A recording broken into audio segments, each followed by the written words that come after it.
Hai semua, Assalamualaikum. Pada hari ini saya nak kongsikan lagi resepi masakan rumahan iaitu sambal sotong.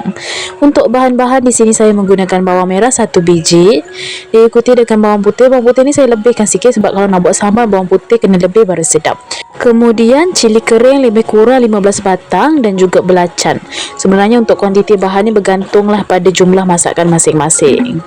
Dan kesemua bahan tersebut saya nak kisar sehingga lumat. Jangan lupa tambahkan air bagi memudahkan kita mengisar.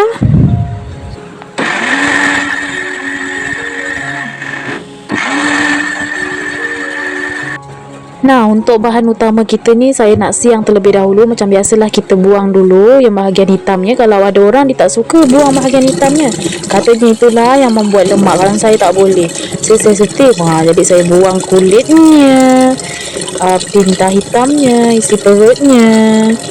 Sampailah air putih melepak macam ni, glowing macam muka anda semua. Siapa dekat sini suka makan sotong? Saya antara salah satu yang sangat menggemari yang namanya sotong. Nah, ini dia adalah hasil daripada kita siang tadi tu. Dah cantik, dah bersih. Sekarang mari kita ke langkah yang selanjutnya.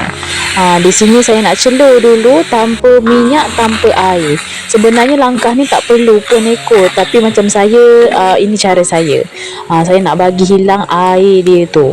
Sebab saya sensitif sikit dengan bau daripada sotong tu. Jadi saya celur sebentar saja sampai air dia tu keluar.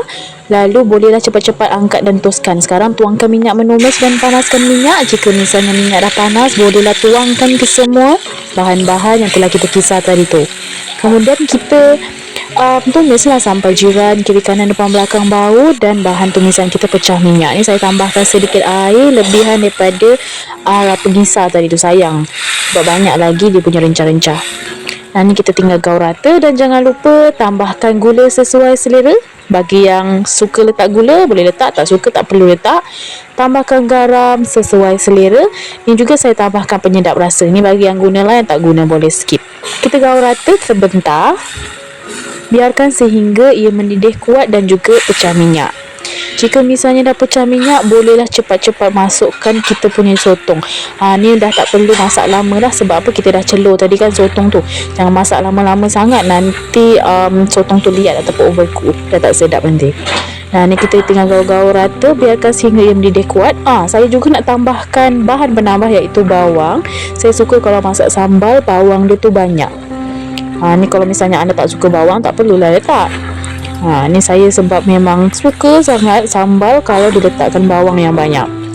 Kemudian kita gaul-gaul rata. Nampak tak? Ni sedapnya. Makan dengan nasi lemak, nasi biasa, ataupun makan dengan lempeng ke kan. Memang terbaik. Bagaimana menurut anda dengan resepi pada hari ini? Cukup mudah kan? Dan cara membuat sambal sotong. Jadi kalau suka jangan lupa tekan like and subscribe for more video. Selamat mencuba guys, and jumpa lagi next video. Bye bye.